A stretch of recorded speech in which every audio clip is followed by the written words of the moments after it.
जनाब भाई नादिर साहब मशहूर मरूफ हस्ती किसी तारुफ के मुताज नहीं आज साढ़े को तशरीफ लैके आए ने बड़ी इन्होंने मेहरबानी इन्हें अपने कीमती वक्त ਸਾਨੂੰ ਵਕਤ ਦਿੱਤਾ ਤੇ ਸਾਡੇ ਨਾਲ ਇੱਥੇ ਬੈ ਕੇ ਗੱਲ ਜਗ੍ਹਾ ਵੀ ਦੱਸੋ ਜਰਾ ਦੋਸਤਾਂ ਨੂੰ ਕਿਹੜੀ ਜਗ੍ਹਾ ਹੈ ਇਹ ਸਾਡੇ ਕੋਲ ਆਏ ਨੇ ਜੀ ਚੱਕ ਨੰਬਰ 92 ਜਨੂਬੀ ਜ਼ਿਲ੍ਹਾ ਸਰਗੋਦਾ ਤੇ ਸਿਆਲਕੋਟ ਤੋਂ ਭਾਈ ਆਏ ਨੇ ਬੜੀ ਮਿਹਰਬਾਨੀ ਇਹਨਾਂ ਦੀ ਤੇ ਇਹਨਾਂ ਦੀ ਨਜ਼ਰ ਹੈ ਗਾਣਾ ਸਜਣਾ ਤੇ ਵਫਾਵਾਂ ਦੀ ਪਹਿਚਾਨ ਹੈ जान खालिस ताल्लुक तो कुर्बान है सजना ते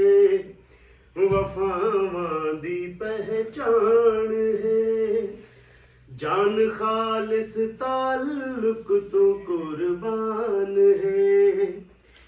बेशक गरीब हाँ पर अंदर दिल है नवाब दा बेशक गरीब हाँ पर अंदर दिल है नवाब दा दिल हो गया है नौकर जनाब दा दिल दिल दिल हो गया है नौकर जनाब दा सजना दी नौकरी करना कम है सवाब दा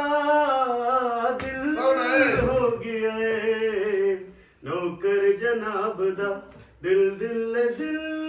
हो गया नौकर जनाब दा ਕੀ ਬਾਤ ਹੈ ਇੰਜ ਹੋਇਆ ਨਸਰ ਹੀ ਤੇਰੇ ਨੌਕਰ ਹੋਰ ਸਾਰੇ ਹੀ ਤੇਰੇ ਸਿਰ ਤੋਂ ਆ